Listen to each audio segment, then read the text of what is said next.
U.S. stocks rallied on Friday as quarterly earnings helped lift Netflix, and Google parent Alphabet rose after announcing the latest round of tech layoffs.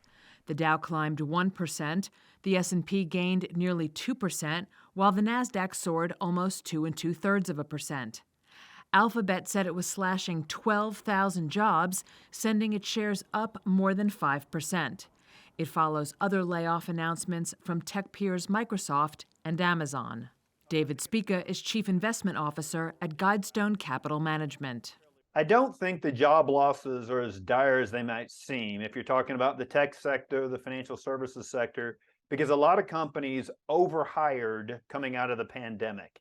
And I think what you're seeing now is some right sizing with regard to that. However, some of those are layoffs in anticipation of slower economic times. And that's something that we're going to have to see. The Fed has to reduce the job market, has to reduce wage growth in order to hit consumer spending and bring inflation down to the preferred level. And so we're going to continue to see layoffs, and that's something the Fed is looking for.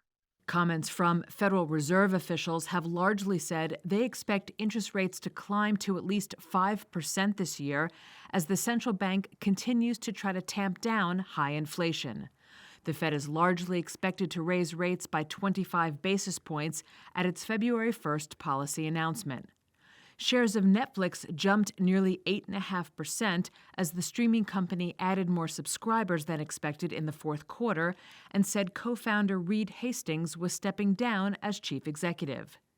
Gains on the Dow were curbed, however, by a fall in shares of Goldman Sachs after the Wall Street Journal reported the Fed is probing the bank's consumer business.